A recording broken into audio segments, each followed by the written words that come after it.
Ladies and gentlemen, welcome to another video. In this video, we're going to be talking about how to fix your WhatsApp microphone not working. So let's just get straight into the video.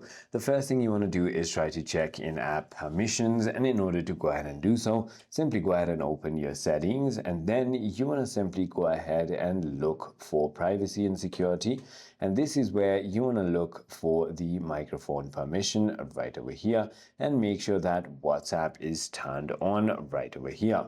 So once you've already done that and it still doesn't work, then try to force restart your mobile device. All you need to do is simply go ahead and press the power button on your phone, and that is about it. Also, make sure that you have your Bluetooth turned off right over here, because sometimes what happens is a connected headset or car Bluetooth might be taking over the audio, preventing the phone's microphone from working. The other thing you want to do is try to see if there are any updates for your application. So simply go ahead and open your App Store or Play Store and then simply go ahead and search for WhatsApp. Once you've done that, click on the application and there will be a little update button where the open button is if there are newer versions available.